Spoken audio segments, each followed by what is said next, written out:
Vieille peau, épisode 5, C-Sex and Senior. Vieille peau. Tout le monde te dit qu'à partir d'un certain âge, c'est fini, quoi. C'est pas vrai.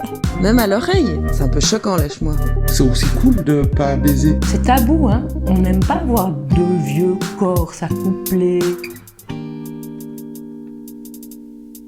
Je ne sais pas si vous vous rappelez bien du film Shining de Stanley Kubrick. Moi, je l'ai regardé alors que j'étais ado, et il y a une scène qui me hante depuis que je l'ai vue. On y voit Jack Nicholson entrer dans une vaste salle de bain verte.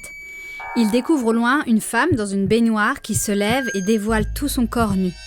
Elle est très grande, mince et jeune, ce qui a l'air de beaucoup plaire à Jack qui lui jette un regard très salace. Elle s'approche de lui, très lentement l'enlace. Lui, il l'embrasse et tout en continuant son French kiss, il se regarde dans le miroir en face de lui. Et là, dans le reflet, il voit qu'il n'est pas en train de galocher une jeune nymphe, mais une vieille femme au corps pourrissant. Il recule horrifié, et la vieille femme dévoile maintenant son sourire édenté et se met à marcher à sa poursuite avec un rire diabolique. On voit son corps tout entier et c'est immonde parce qu'il est maculé de plusieurs plaques de peau en pleine putréfaction. Et juste après, deuxième vision répugnante, on la revoit flotter dans la baignoire comme un cadavre dans l'eau stagnante.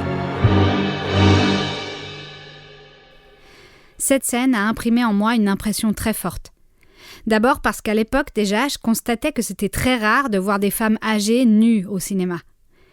Mais aussi parce que ça a relié dans mon inconscient l'image de la femme âgée avec celle de la pourriture et de la mort. Et aujourd'hui, je me dis que ce sont des représentations de ce genre qui ont participé à construire en moi l'idée que le vieillissement du corps était répulsif, que la séduction, c'était une affaire de jeunesse, que la sensualité, voire la sexualité des personnes âgées, c'était un film d'épouvante. Donc j'ai eu envie de sortir de la fiction et d'évoquer le sexe dans sa réalité. Parce que même si je regarde cette scène avec un regard critique aujourd'hui, j'ai constaté que certaines idées étaient tenaces. Dans mon imaginaire, par exemple, la sexualité, ça se terminait à un moment donné. On ne pratiquait pas la capoeira au lit jusqu'à 120 ans. Et c'était peut-être dû aussi au fait que j'avais une vision athlétique de la performance sexuelle. Ça me paraissait être un truc de sportif qu'on pouvait pratiquer que jeune. Alors, avec tous ces jolis préjugés et ces questionnements, je suis allée discuter avec mes aînés pour entendre leurs histoires et leur demander comment envisager la sexualité à 50, 60, 70 et même 80 ans. Je précise que j'entends sexualité au sens large, comme un ensemble de pratiques pour éprouver du plaisir, seul ou à plusieurs, donc on ne parlera pas uniquement de pénétration, mais d'histoire de jouissance. Loin des films hollywoodiens et des histoires glauques, dans cet épisode, on va parler de plaisir, de découverte charnelle, de réticence, de couple et de célibat, des chemins sinueux de nos désirs et de pratiquer, ou non, du sexe à tout âge.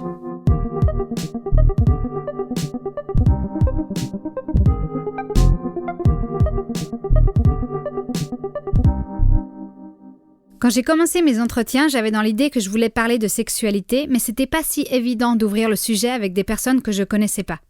J'étais parfois peut-être un peu maladroite, souvent moi-même timide, et il me fallait trouver comment parler d'intimité sans détour. Et ça me surprend toujours de constater que ça nous concerne tous et toutes, mais que parler de sexualité, si tant est qu'on en parle, c'est réservé à l'intimité la plus profonde et cachée. Mais il y a aussi eu des rencontres où parler de sexualité s'est imposé comme une évidence et a ouvert de merveilleux moments de confidence. Ça a été le cas avec Véronique, qui a 62 ans. Elle m'a accueillie à bras ouverts, m'a cuisiné un petit plat exquis comme si on se connaissait depuis toujours et s'est racontée comme une fleur qui s'ouvre. À la base, j'étais venue pour parler de ménopause, mais elle m'a vite fait comprendre qu'elle avait absolument rien à en dire. Par contre, ses yeux se sont mis à pétiller quand on a évoqué la sexualité des plus de 60 ans. Ça, c'est un vrai sujet, m'a-t-elle affirmé. Véronique a de magnifiques cheveux gris et des yeux en noix de cajou. Depuis plusieurs mois, elle est folle amoureuse. Un amour inattendu et dans lequel elle plonge comme dans un océan. C'est tout neuf. Il y a tout qui est neuf. Mais c'est presque comme si, dans un corps de femme de mon âge, je pouvais encore avoir l'esprit d'une jeune femme. C'est-à-dire que moi, je suis une curieuse de nature et j'ai besoin d'exaltation d'une certaine manière. Et le fait de pouvoir maintenant avoir une relation qui soit complètement différente de celle que j'ai eue, mais aussi parce que j'ai 62 ans puis que j'ai plus rien à perdre finalement, et puis que j'ai passé à travers des tas de choses. J'ai été une jeune fille timide, frustrée, malmenée, abusée, mais c'est complètement autre chose maintenant. C'est un don, c'est un cadeau. Voilà, c'est un cadeau. Franchement, c'est un cadeau. J'ai pas peur, je peux en parler, je peux regarder mon partenaire dans les yeux, je peux lui demander des choses, je peux lui dire des choses. Je trouve que c'est formidable. En tout cas, pour moi, ça, c'est génial. Le rapport à mon désir, il était proche du zéro absolu. J'ai eu quelques coups durs, amoureux, et puis je pense que la vie me menait à simplement devoir apprendre à vivre seule, ce que j'ai fait, et je m'en suis trouvée très à l'aise, et j'ai pu enfin me débarrasser de cette dépendance affective terrifiante. Je viens aussi de finir un travail psy là-dessus. Moi, j'ai des problèmes d'attachement qui sont liés à mon enfance. Et je ne le savais pas à l'époque, mais c'était toujours tellement dur d'avoir une relation parce que rien n'était en harmonie. Et non, alors pour en revenir à ma libido, non, rien. Maintenant, on est en 2023, c'est formidable. On a toute la technologie qui peut nous permettre de nous satisfaire. Ça me suffisait, disons, tu vois. Je veux dire, franchement, quand je sentais que mon corps avait besoin de ça, je faisais des rêves qui me menaient à l'orgasme, etc. Mais si tu me demandes le rapport avec ma sexualité, elle était quasiment nulle. Pendant 15 ans, j'ai jamais eu d'envie, de désir. C'est aussi un des effets, je pense, de la ménopause. Ça peut être aussi un effet de la vie de couple sur le long terme. Tu vois, je veux dire, franchement... Et puis, ma sexualité puis ma libido, elle est née de la relation amoureuse, tout simplement. Parce que c'est quand même merveilleux de pouvoir revivre ces sensations. Et ça, le faire seul, c'est juste de la sexualité. Là, maintenant, c'est de l'amour, c'est différent. C'est un autre monde. Véronique m'a fait du bien parce qu'elle m'a poussée à me débarrasser d'une vision de la vie linéaire et résignée par l'âge. Elle me prouvait que l'apaisement était possible, même si ça voulait dire qu'il arrivait à passer 60 ans. On a parlé du fait qu'évidemment, entamer une nouvelle relation à son âge n'avait pas les mêmes enjeux qu'un couple qui se forme à 20, 30 ou 40 ans. Mais Véronique formulait tout ce que ça pouvait avoir de bon. J'ai eu très peur, par exemple, d'avoir de la sécheresse vaginale. Je me suis dit, ouf, qu'est-ce qui va se passer? Est-ce que je vais être sèche? Est-ce que j'aurai encore du désir? Et puis tout se passe très très bien. Moi, j'ai beaucoup de chance. Vraiment, je remercie la nature parce que ça va très bien. Et je me dis que finalement, ça dépend aussi peut-être du partenaire que tu as, de son écoute, de sa douceur, de son intérêt, puis du dialogue. Parce que moi, je parle énormément. Je ne veux plus rentrer dans une relation où on n'a aucun dialogue. Et j'ai besoin d'être vraiment cash. Et je dirais que plus je vieillis, plus je deviens sensuelle d'une certaine manière. Mais j'avais peur que ça me... Ouais, j'avais envie que ça marche. C'est quand même... Pour moi, la relation, c'est pas quelque chose de facile. Et c'est déjà pas facile en temps normal, mais quand t'as l'âge... quand t'as 62 ans, c'est presque encore plus difficile. Donc, je suis partie directement sur une relation complètement cash, en expliquant exactement tout. Moi, je pense que je suis tombée sur un homme exceptionnel, hein, et puis qu'il a adoré prendre son temps, et on a adoré prendre notre temps, et ça m'a rassurée. En parler, oui, je lui ai dit que j'avais peur. Lui m'a dit, je suis moi-même pas très jeune. On a aussi des difficultés, des dysfonctions érectiles et tout. Puis, ouais, non, c'était juste serein, en fait. C'est ça, c'est serein. Et moi, la sérénité dans ce domaine, elle me va bien. Moi, je trouve ça super cool, quoi, franchement. Je vais te dire quelque chose qu'il faut peut-être pas vraiment répéter, mais Faire l'amour à 62 ans, c'est encore mieux que de faire l'amour à 20, à 30, à 40 ou à 50 ans. Moi, je trouve que c'est... Après un chemin de vie, pour autant qu'il ait été riche et que tu aies su apprendre de tes erreurs, des obstacles, etc., il y a plus rien qui t'arrête, tu vois, mais plus rien. Et ça, je trouve que c'est génial. Et puis, bon, moi, je sais pas, d'avoir un partenaire qui a plus ou moins le même âge que moi, il vit la même chose. Il est émerveillé comme moi. Et son émerveillement est contagieux et mon émerveillement est contagieux. Donc on est là comme ça et puis c'est une énorme boule de fusion. Et puis c'est franchement beaucoup mieux qu'avant pour moi.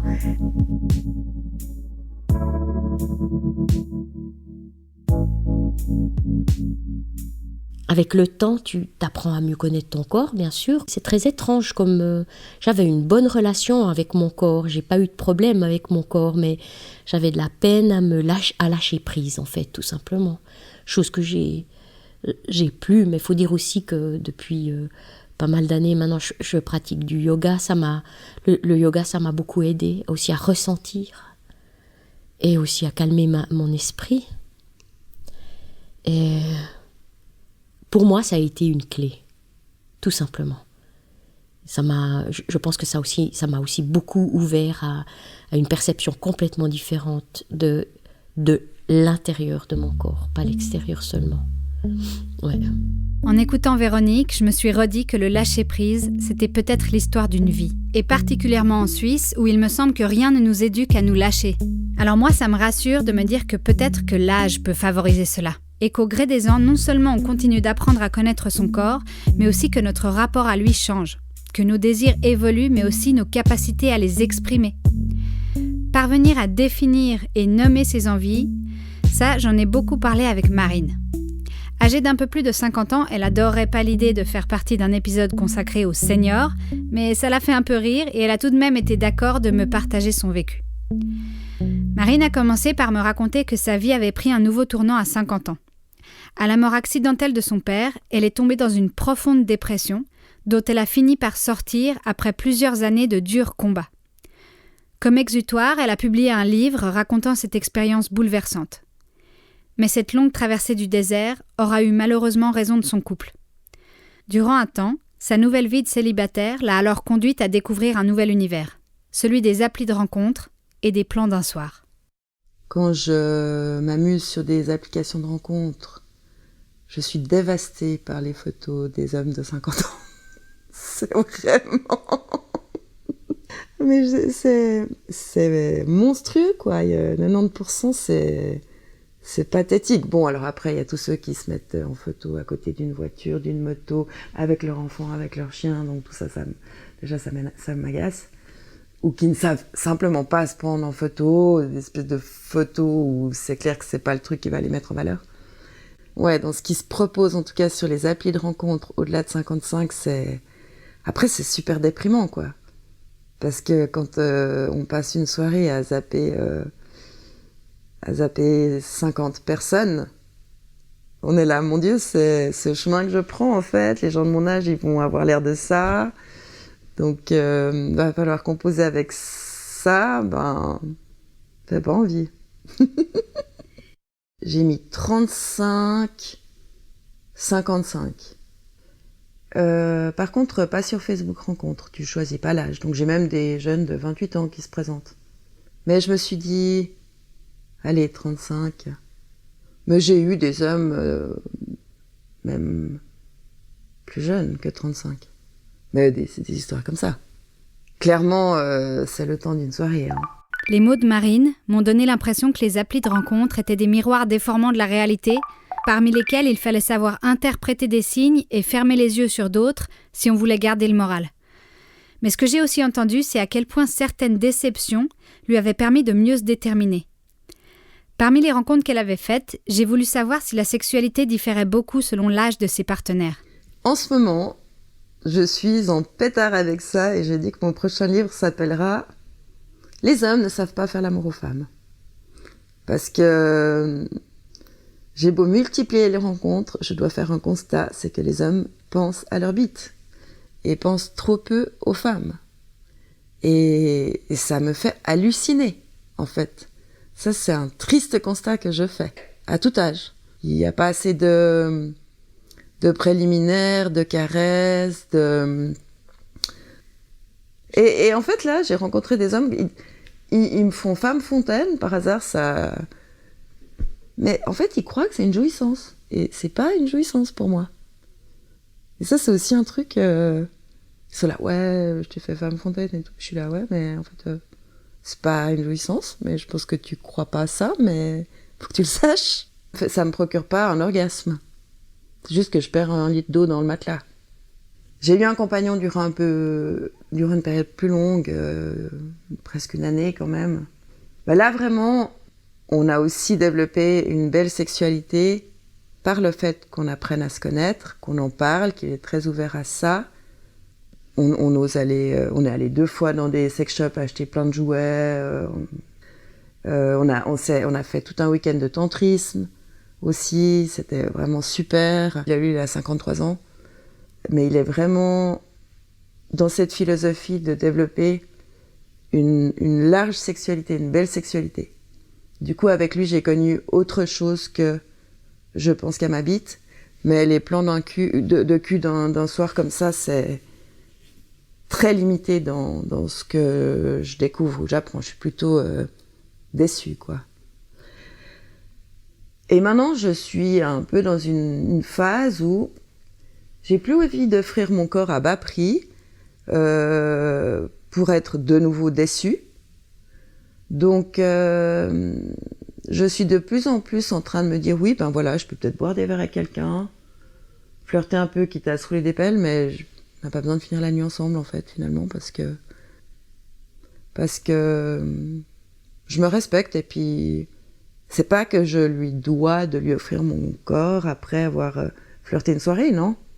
Non, c'est pas un dû. Et je pense qu'il y a 2 ans en arrière, j'étais dans une autre démarche où je me disais, déjà qu'il m'a regardé, déjà qu'il m'a offert un verre, déjà qu'il s'intéresse à moi, ben quand même, je vais finir la nuit avec lui. Hein. Alors que maintenant, je pense que j'ai gagné en confiance en moi et en estime de moi au fur et à mesure de ce parcours. Et puis je me dis non, peut-être pas en fait. Avec Marine, on a aussi évoqué ensemble nos retenues et nos conditionnements de femmes. De manière pas très surprenante, on avait en commun d'avoir appris tardivement à exprimer nos envies ou nos frustrations. Moi, par exemple, pour de multiples raisons liées à mon genre, ma culture et mon éducation, j'ai longtemps pensé mon plaisir en fonction de celui que je donnais à l'autre. Et je me coupais certainement de pas mal de sensations dans ce rapport unilatéral. Mais inverser des conditionnements, désapprendre, ça prend du temps. Le fait de réussir à dire à l'autre, ça je trouve que je suis toujours... j'arrive à chicaner le gars hors situation de proximité ou de nudité ou autre. Mais après, quand je me retrouve vraiment dans l'échange individuel, bah là, je suis pas encore au stade où je vais oser lui dire, ah ben j'aime ça, ou fais-moi ça, ou j'aimerais plutôt que tu fasses comme ci ou comme ça. Là, j'arrive pas encore. C'est encore un stade où je suis pas suffisamment à l'aise. Et c'est dommage, en fait. Et c'est vrai que je pense que c'est une chose qu'on a en tête, c'est que parler avec des intentions dans ces moments-là, ça enlève du désir. Mais je pense que c'est pas vrai. Peut-être même que l'homme sera reconnaissant qu'on lui dise comment nous faire plaisir. Donc c'est une fausse croyance. Je pense qu'il y a aussi un truc de... Je pense qu'il y a quand même un vieux cliché de soumission là-dessous, parce que... en fait, je me dis, le mec, il dit plus facilement du genre « suce-moi », on l'a tous entendu. Alors que la femme, elle va pas dire spontanément « lèche-moi ». Même à l'oreille, c'est un peu choquant, lèche-moi. Tandis que suce-moi, c'est un peu le truc... Et là, j'ai l'impression qu'il y a comme une espèce de positionnement de la femme inférieur à l'homme dans un rapport sexuel, une espèce de vieux schéma. Sortir des vieux schémas, les remettre en question et tendre à les déconstruire, c'est un travail qui exige beaucoup d'humilité. C'est ce que j'entends dans son histoire. Et dans tout ce qu'elle m'a raconté, Je lis également entre les lignes comment les rapports déceptifs sont peut-être liés à l'ère du porno qui a modifié notre sexualité, en donnant des codes qui ne sont pas ceux d'un échange humain et soucieux du plaisir de l'autre. Aujourd'hui, Marine est dans une relation stable depuis presque une année et son amoureux lui apporte une magnifique vie sexuelle, comme elle me l'a écrit à la suite de notre rencontre. Je leur souhaite que celle-ci dure encore longtemps. Parce qu'après ma rencontre avec Mona, 81 ans, j'ai compris que je me trompais en pensant que la sexualité était réservée aux plus jeunes ou qu'elle s'arrêtait à un moment donné. Entre 2 cigarettes, elle m'a raconté ses désirs d'octogénaire et sa sexualité au gré des ans. Je l'ai écoutée à la fois tout ébahie et je dirais presque un peu émoustillée. Comme Mona a accepté de livrer un témoignage très ouvert sur ses expériences et ses rencontres, ce dont je la remercie encore du fond du cœur, elle a préféré rester anonyme. Sa voix a donc été modifiée afin de préserver son intimité. Ah oui, sexualité, alors c'est vrai que je peux en parler quand même. Alors avec mon premier mari, c'était moyen. Et puis c'est seulement quand j'ai quitté mon mari, après 9 ans, j'ai divorcé et j'ai connu mon deuxième mari. Et là, ça devenait déjà bien mieux. Le sexe devenait déjà beaucoup mieux. Et puis avec lui, c'était quand même bien, je dois dire, ou bien... Quoique à la fin, moi je travaillais beaucoup, bon, on était quand même 40 ans ensemble, hein. Puis les peu de fois qu'on le faisait, c'était quand même très bien, mais je sais que je le frustrais. Et puis quand il est mort, j'avais 70 ans. Je me suis aussi permis de me payer plein de massages. Et puis un des masseurs, écoutez, il était sûrement pas très sérieux, mais ça ne fait rien. En tout cas, lui, il m'a réveillé, hein. Il m'a fait un massage nu, et puis il m'a touché un peu les parties intimes. Mais j'étais tellement excité que après je suis allé dans les toilettes, je me suis masturbé. Ah, c'était fou, quoi. Et puis au début, j'ai quand même caché que j'ai été me masturber, mais la prochaine fois, il l'a fait de nouveau. Et puis après, il m'a aussi pris, hein. Mais ce que j'aimais surtout, en fait, c'est se masturber. Hein. Et ce type, il était aussi beaucoup plus jeune que moi. Mais après, il est presque devenu mon amant. Chaque fois que je passe devant la maison où il était, j'y pense toujours, hein, qu'il m'a réveillé. Et c'est vraiment bien. Assise dans le salon de Mona, je l'écoutais me raconter ses histoires de plaisir fou et je me disais que c'était tellement beau de l'entendre me partager tout ça, que c'était si rare d'entendre des personnes âgées parler ouvertement de plaisir sensuel et charnel, d'entendre des femmes nommer ce qui les faisait jouir. Je me sentais très privilégiée. Elle m'a alors parlé de son dernier amoureux dont elle était follement éprise et avec qui la sexualité était synonyme de plaisir intense. Oh, mais c'était une merveille. Moi j'avais 75 et lui il avait 45. Donc j'avais 28 ans, je crois qu'on avait 28 ans d'écart. Et voilà, il y a aussi des hommes qui aiment les femmes plus mûres, plus âgées. Et je peux vous dire, sur le plan sexuel, mais c'était une merveille. Mais il m'a réveillé, mais de tous les côtés, hein. Parce que lui, alors il était un expert en sexe, je crois. Il savait aussi, il prenait aussi un petit peu les drogues. On a été 2, 3 fois à Amsterdam. Il m'a fait découvrir aussi les poppies. J'aimerais tellement revivre ça. C'était tellement beau. Il allait souvent à Amsterdam. Et il fumait aussi la hashish. Alors moi, j'ai aussi essayé la hashish. Mais il avait acheté des poppies. Je crois que ça s'appelle. Je sais même pas ce que c'est. J'aurais bien voulu savoir ce que c'est. Comme ça, j'aurais pu le commander moi-même. Non, mais je n'oserais pas. Pas maintenant. Oh, mais c'était vraiment une merveille, parce qu'il savait tout comment il fallait faire. Il m'a dit, tu te couches pendant une demi-heure, tu restes tranquille. Et puis je reste tranquille. Puis après, je sais pas, mais j'étais tellement libéré, qu'on a rigolé pendant qu'on faisait le sexe, donc on rigolait beaucoup, je riais vraiment de tout. Ça, je trouve déjà formidable. J'aimerais bien trouver du gaz hilarant pour rigoler un peu plus dans ma vie. Et puis, oui, c'était juste magnifique, quoi. Ouais, parce que lui, il savait me lécher. Bon, justement, les autres, ils me léchaient pas. Et moi, c'est quand même, je suis clitorienne, comme on dit. Et puis, je sens presque rien si on m'en pénètre. Donc, alors oui, c'est vrai qu'avec lui, ce qui était formidable, c'est qu'il n'était pas très égoïste. Parce que beaucoup d'hommes, voilà, ils veulent toujours pénétrer, puis ils croient qu'on est... Enfin, ils croient. Peut-être, beaucoup de femmes sont comme ça, mais moi, je suis pas comme ça. Je suis pas en admiration devant un pénis. Je m'en fous du pénis, et même qu'il me pénètre, je m'en fous aussi. Mais ce que j'aime, c'est que moi, j'ai du plaisir. Mona resplendissait quand elle me racontait tout ça. Ça m'a fait conscientiser que pour une femme, revendiquer son plaisir et reconnaître ce qui la fait jouir, c'était souvent tout un apprentissage. Et ça m'a rappelé aussi cette étude de la Canadienne Meredith Shivers, qui m'avait hallucinée. La chercheuse avait soumis des hommes et des femmes à différents types d'images sexuelles et mesuré leur degré d'excitation grâce à des capteurs placés sur leurs parties génitales. Résultat, de nombreuses femmes ne reconnaissaient aucune excitation face à ces images, alors que leur corps en trahissait tous les symptômes. Et cette disparité entre les réactions physiques et les déclarations des participants ne se retrouvait pas du tout chez les hommes, ce qui laissait penser que le désir féminin était peut-être largement sous-estimé, voire complètement ignoré, y compris par les femmes elles-mêmes. Ce qui tend aussi à rappeler que la sexualité féminine fait historiquement et encore aujourd'hui l'objet de forts interdits et d'une immense pression sociale. Aujourd'hui, Mona n'a plus de partenaire et elle m'a aussi confié une forme de frustration liée à la solitude. Et c'est vrai que j'aime quand même ces choses, parce que c'est un des plaisirs de la vie quand même si ça dure pas longtemps, mais ça peut nous donner la joie au moins un tout petit moment, quoi. Mais oui, on a encore du désir. Des fois, même des vieilles de 80 ans, ou de 85, ils disent ils ont encore le sexe. Je trouve ça bien. On ne doit plus rien à personne. C'est formidable, quoi. Alors, je peux me masturber. J'ai acheté avec mon amour. Il m'a fait acheter un sextoy. Au moins, j'en ai un. Enfin, j'en ai 2 ou 3. Et puis je fais moi-même. Et puis maintenant, je me dis, s'il y avait un homme à côté et je fais avec le sextoy, ça va pas aller vraiment très, très bien. Donc c'est peut-être mieux que je sois toute seule, quoi. Et puis je me satisfais moi-même.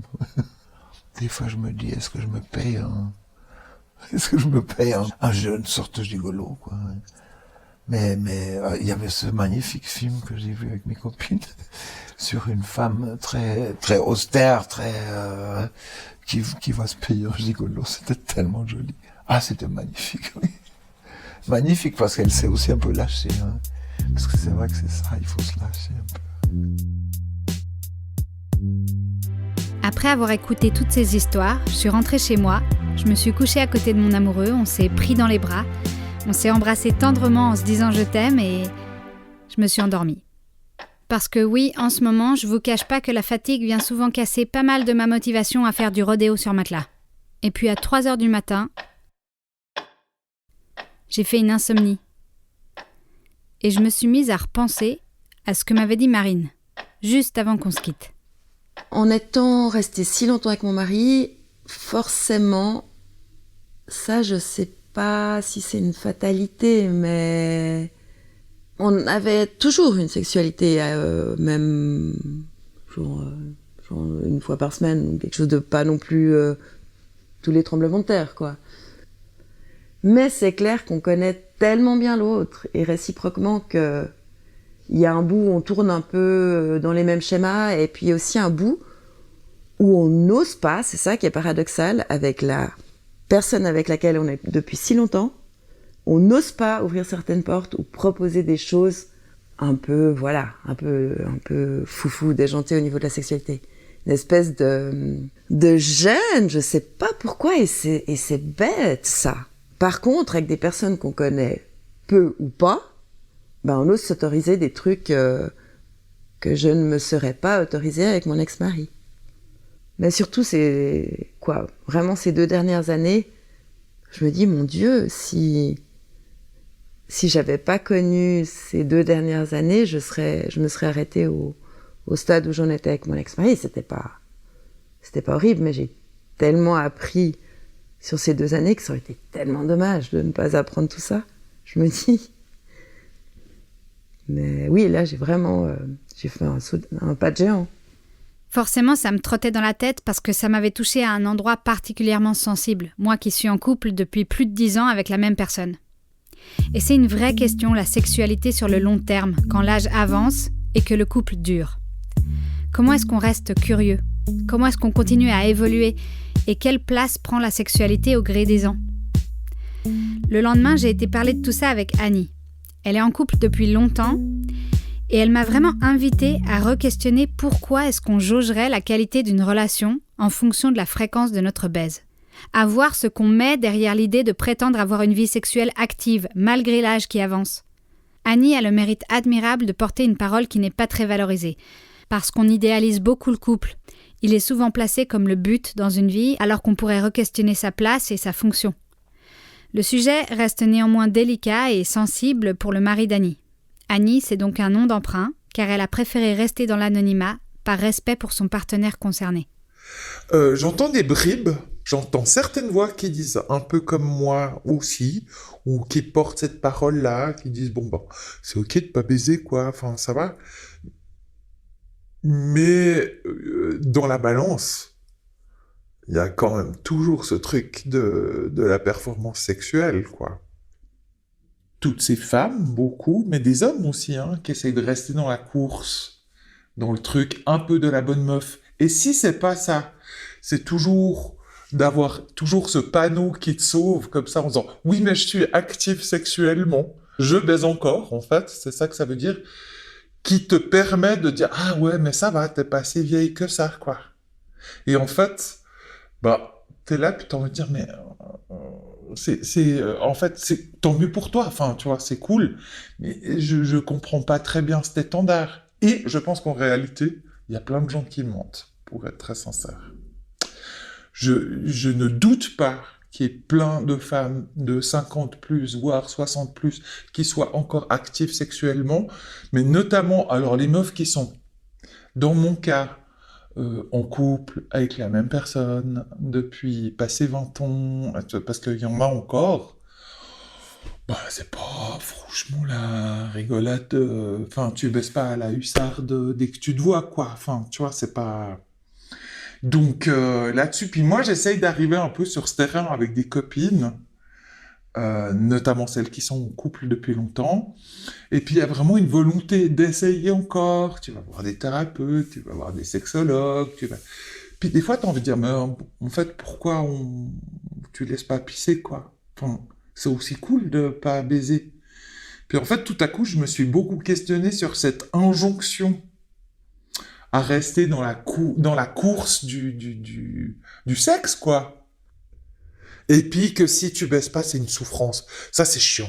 Ça, c'est vraiment le truc contre lequel j'ai envie de lutter, tu vois. On te regarde comme une pauvre chose, quoi. Alors que t'es là, tu te dis non, c'est cool. Enfin, tu vois, quand je te dis que mes copines me disent « Ah, mais t'es sûr, vraiment? Mais peut-être c'est passager et tout. » Je dis « Mais je suis pas malade, enfin... » Ça va, quoi. En fait, j'ai pas envie et c'est cool de le savoir. Imagine si j'avais pas envie et que je continuais de baiser. Là, ça serait grave. En fait, là, faut pas s'inquiéter pour moi, en tout cas. Franchement, je me suis éclaté en même temps, tu vois. Je trouve que j'ai eu une sexualité franchement sympa et même en étant avec le même partenaire hyper longtemps et tout, on était des super bons partenaires sexuels, quoi. C'était pas du tout chiant de baiser. Et même avant, tu vois, j'ai eu pas mal de partenaires, soit réguliers, soit comme ça. Et puis, c'était plutôt sympa la plupart du temps. Puis quand je dis, ouais, non, mais moi, en fait, j'ai pas envie de baiser, mais ni avec mon mec, ni avec qui que ce soit d'autre. Tu vois, c'est vraiment ça. Je veux dire, si il me reprend... si le désir sexuel me reprend, tant mieux, mais enfin, je vais pas en faire un... Je veux dire, il y a d'autres trucs dans mon existence qui sont méga cool. Je pense que j'ai pas de désir sexuel, j'ai envie de dire. Parce que j'ai un désir de plein d'autres choses, tu vois. De voyager, de trucs comme ça. Enfin, voilà, qui sont des choses assez réjouissantes. De faire encore des projets artistiques. Ça, c'est encore vivant. Mais je trouve ça hyper réjouissant de pas perdre du temps avec tout ce machin, de rester dans le groupe de la meuf encore active, tu vois. Tu vois, je crois qu'il y a aussi un truc sur l'identité qu'on accepte parfois de faire évoluer ou non, de meuf plus fertile, mais qui baisse quand même, et homme vieillissant, mais qui baisse quand même. Alors que c'est ok de pas baiser.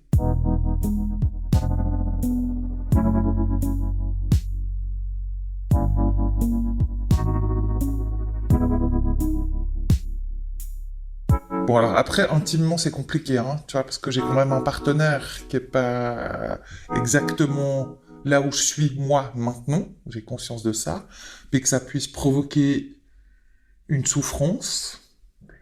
Parce que, tout à coup, pour mon compagnon, c'était genre, waouh. Enfin, lui, évidemment, il a pris ça personnellement. De pas être désiré, de pas être aimé, de tout ça. Puis en même temps, moi je suis là, puis je dis, ouais, mais qu'est-ce qu'on fait en réalité? Est-ce que moi je dois me forcer? C'est ça le message. Et puis ça, il en était hors de question. Et puis, ça a très très mal passé quand j'ai dit, si vraiment tu as un désir comme ça de baiser, si c'est ça, moi je suis pas contre le fait que tu ailles voir ailleurs, puis ça a été terrible. Là, ça a été terrible, quoi. Mais c'est parce qu'on n'est pas au même endroit de réflexion de ça. Parce que là, j'ai entendu des paroles genre, ouais, alors si c'est ça, on n'est plus un couple. Puis moi, je suis là, puis je dis, mais ok, on n'est pas un couple. En même temps, on a plus de 20 ans d'union, on a fait 2 enfants ensemble, on vit sous le même toit, il y a une vraie relation entre nous. Est-ce que ça n'existe plus parce qu'il n'y a plus de cul? Enfin, tu vois, genre, c'est la proportion du cul dans une relation, ou dans une existence, j'ai envie de dire, qui me semble complètement démesurée. Tu vois, c'est comme les histoires de couple. Moi, à l'âge que j'ai maintenant, puis j'ai envie de dire, mais putain, le couple, le sexe, tous ces machins, le couple en numéro 1 des relations, puis on va dire, mais et si on s'en foutait un peu? Et si, par exemple, c'était pas les potes, les relations numéro 1, on peut essayer d'imaginer d'autres types de relations. Couple de longue durée, ça veut pas dire que c'est sans douleur non plus, hein. Tu vois, on a tendance à idéaliser ce truc-là, j'invente rien, hein. Tu vois, quand je dis que ça fait bientôt 30 ans que je suis avec mon gars, on me dit « Ah, c'est beau ». Je dis « Mais putain, viens dans ma vie, viens voir comment c'est beau. » En fait, viens voir comment on sort les avirons, et puis que des fois on se fait la gueule, puis c'est horrible, puis des fois on s'engueule, et puis ce qu'on se dit, et puis faut avoir une sacrée dose de résilience, hein, des fois, pour se supporter encore. Et que je pense que, ouais, on est tellement imprégné de ce jeu du désir que changer les règles comme ça, c'est pas si simple. C'est pas si simple. Mais en même temps, ça devrait être réjouissant. Ça peut être réjouissant de se dire que les règles du jeu peuvent évoluer avec nous, avec nos envies. Mais ça nécessite évidemment une grande franchise envers soi-même et son partenaire, et une excellente communication. C'est un sujet délicat pour plein de raisons, et notamment parce que si c'est assez inévitable que la sexualité prenne d'autres formes, il y a 2 individus dans l'histoire qui doivent s'entendre sur le sujet. Mais ce que je comprends, c'est que le couple nous est souvent proposé comme seul modèle pour répondre à différents besoins et faire tenir l'équilibre de toute une vie, qu'on valorise pas beaucoup d'autres types de rapports et qu'on manque d'autres représentations. J'ai laissé la vaste question du couple en suspens, mais celle des représentations, j'en ai longuement parlé avec Yvette Terola, que vous avez déjà entendu dans l'épisode sur le fait de vieillir dans le métier de comédien. Yvette m'a donné à entendre que nos imaginaires sont conditionnés, que le film Shining, c'était peut-être qu'un exemple, parce que les femmes vieillissantes ne sont hélas pas considérées comme désirables et encore moins comme désirantes. La sexualité des personnes âgées, c'est tabou, hein. Moi, j'ai dit dans Génération que je me masturbais, parce que j'ai pas d'homme à la maison, en tout cas pas en ce moment, mais j'ai des désirs encore, non, ou bien je sais pas. Et ça a choqué, même une amie à moi m'a dit « Mais enfin, mais comment tu peux parler de ça? Presque tu te ridiculises. » Mais pas du tout, c'est important de parler aussi de la sexualité des personnes âgées. Si on a des désirs, on fait comment? Je sais pas. C'est tabou, hein. C'est comme si on n'aime pas voir 2 vieux corps s'accoupler ou une femme âgée se masturber. On se dit « Ouh là là, qu'est-ce qu'il y a là? Et pourtant, ce serait important déjà que dans les représentations au cinéma, photo, tout ce qui est l'art, on valorise les femmes plus âgées aussi. Moi, j'ai passé ma vie à regarder des œuvres faites par des hommes, à lire des livres faits par des hommes, à avoir un imaginaire d'homme. C'est en train de changer, mais c'est dur. Il faut remplir la tête avec d'autres images que toutes ces... on est dans une culture patriarcale, rien à faire. Donc, il est temps que les femmes filment des femmes au cinéma qui vieillissent, et elles les fassent bien. Il y a aussi des hommes qui le font, je suis sûre, c'est en train de changer. Il faut que ça change, et c'est en train de changer. D'avoir d'autres modèles, qu'une femme âgée peut être belle, qu'une femme âgée peut être désirable, il n'y a aucune raison. Les femmes ont moins le droit de vieillir, je l'ai souvent dit. Mais Yvette a insisté sur le fait que les hommes aussi vieillissaient. Et d'une certaine manière, ils n'échappaient pas au tabou. Alors je dois maintenant formuler un aveu, j'ai un seul regret pour cet épisode. J'aurais vraiment aimé faire entendre un témoignage masculin âgé sur les problématiques liées à la sexualité et notamment la bandaison. Mea culpa, je n'ai pas su trouver ce récit-là et c'est pas faute d'avoir cherché. Mais le tabou est grand et peut-être que le fait que je sois une femme n'a pas facilité la confession.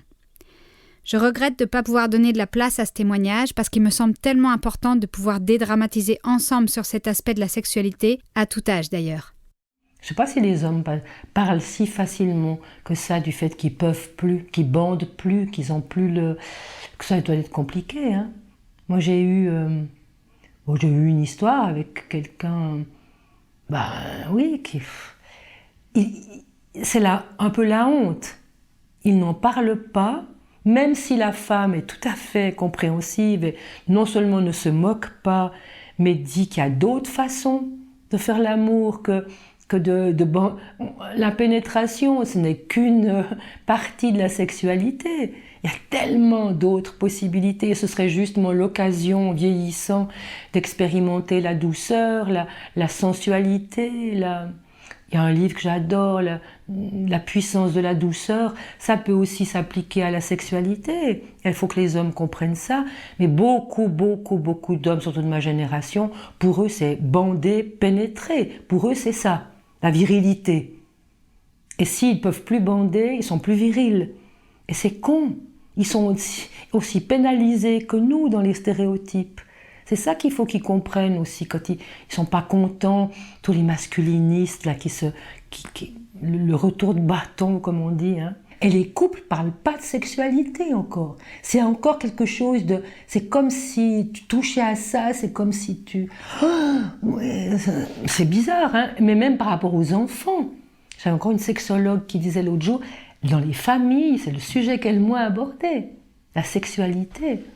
À l'école, ma petite fille me disait, ouais, ils ont parlé, mais même pas du désir, même pas du plaisir.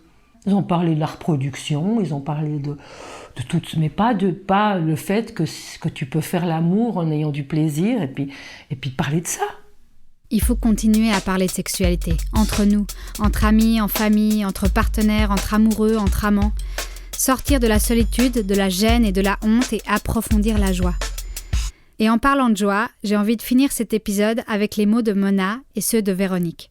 J'ai tellement adoré les entendre me parler de leurs histoires d'amour et du lien qui se nouait avec leurs partenaires, au-delà des questions d'âge. Je disais même à mon mari tout le temps, t'en fais pas, si les gens jasent. Et aussi à mon ami. Au début, j'étais encore tout prudent. Je me disais, oh là là, si on me voit avec un jeune homme comme ça, qu'est-ce que les gens vont dire?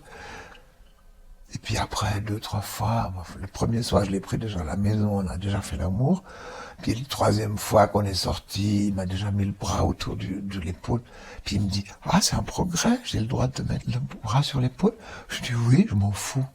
Et j'ai assumé ce jeune homme ami de moi, amoureux. Moi, j'étais amoureuse comme une gamine de 16 ans. Mes amis m'ont tous dit, mais t'es complètement comme une gamine de 16 ans. Je pleurais quand il partait, ou quand il me donnait pas signe de vie, il me faisait souffrir. Et puis, oh non, mais vraiment, mais j'étais heureuse, parce que je vivais.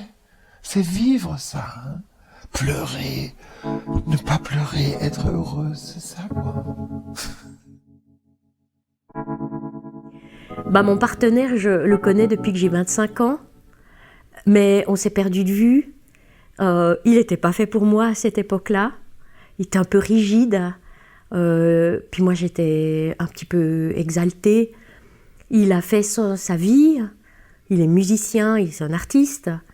Et puis il a repris contact avec moi mais très peu de temps. Hein, c'est tout neuf, ça fait même pas 6 mois. Et puis c'était le bon moment. On était sur la même vibration. Il n'est pas plus jeune que moi, il est plus vieux que moi, mais il a vécu en couple pendant des années, contrairement à moi qui n'ai jamais été en couple très longtemps. Et on a trouvé un équilibre. C'est vraiment bien. Moi, je le trouve magnifique. Il est très beau. Enfin, il me plaît beaucoup. Il a une belle peau. Non, moi, je trouve que les dégâts de l'âge, franchement, chez lui, je les vois pas. Et puis, finalement, avec le temps, on apprend aussi un tout petit peu à être un poil moins exigeant, quoi, je pense. J'en sais rien. Mais c'est une bonne question, parce que c'est quand même pas facile de...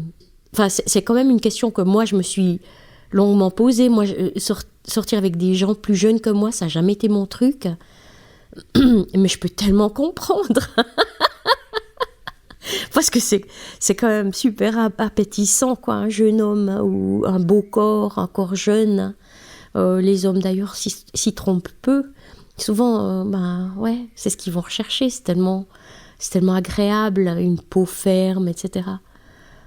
Mais bon, voilà, il se trouve que... Je n'ai même pas à me poser cette question, je trouve qu'il est parfait, quoi. Je crois qu'il ne s'attendait pas, il me le dit, hein, il ne s'attendait pas à avoir une vie sexuelle comme ça. Lui, il pensait que c'était mort, quoi. Tout le monde te dit qu'à partir d'un certain âge, c'est fini, quoi. C'est pas vrai. Et c'est loin d'être vrai. Mais il garde ce secret jalousement gardé, sans doute, mais j'en sais rien. Maintenant, faut voir aussi le regard que les gens portent sur nous, tu vois. Je ne sais pas, moi je suis dedans, mais quand ils m'embrassent devant le tram, et puis que je vois les gens qui me regardent par la fenêtre, on voit pas beaucoup de couples de notre âge qui ont des démonstrations publiques, qui font franchement référence à une forme de sexualité, enfin à la sexualité. Quand tu roules une pelle à quelqu'un, en général, t'as pas 62 ans, quoi. Et ça peut être perçu comme peut-être dégueulasse, ou j'en sais rien, ça m'est complètement égal. Mais je pense qu'il faudrait qu'on soit plus, de manière générale, tous ceux qui ont la chance de vivre ça, pour autant que ce soit dans leur état d'esprit. Je trouve que c'est beau de le montrer, quoi. Faut montrer que ça ne s'arrêtera jamais. Ça ne s'arrête jamais. Les mots de Véronique et ce qui se dégageait d'elle lors de ce moment passé ensemble m'ont redonné de la réjouissance à l'idée de vieillir. J'ai aimé écouter toutes ces histoires.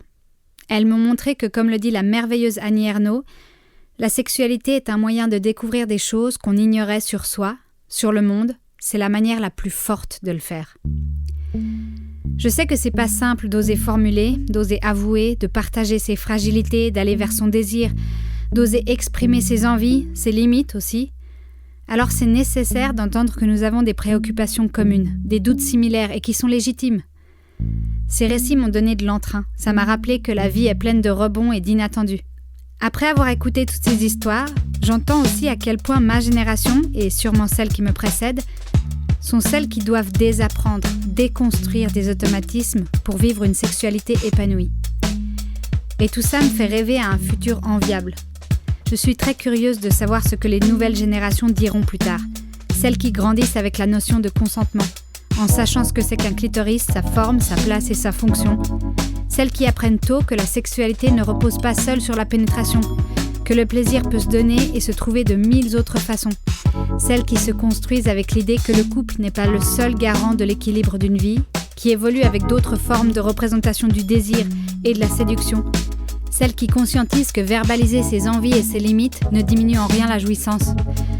Je suis convaincue que les réflexions féministes ouvrent d'immenses territoires de réinvention et peuvent refaçonner notre vision de l'érotisme. Elles invitent à repenser la sexualité. Et tout ça, n'en déplaise à Stanley Kubrick, c'est terriblement excitant.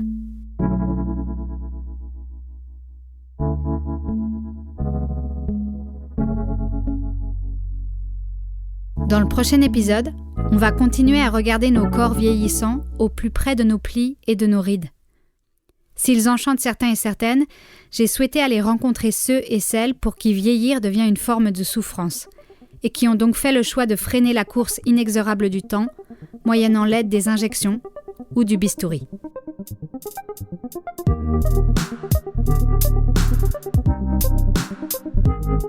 Vieille peau. Non, j'ai pas envie. Vieille peau. Vieille peau. Vieille peau, un podcast de reportage phonique, écrit, monté et réalisé par Charlotte Dumarteret. Accompagnement éditorial et production, Laure Gabu. Création sonore, Basile Rosselet. Ce projet n'aurait pas pu voir le jour sans le soutien du canton de Vaud, de la Fondation Jan Michalski, la Fondation du Jubilé de la Mobilière, la Fondation Lennartz et la FSRC. Si ça vous a plu, partagez autour de vous et foncez sur reportage.ch pour découvrir les autres podcasts. Un immense merci à toute l'équipe de Reportage. Reportage.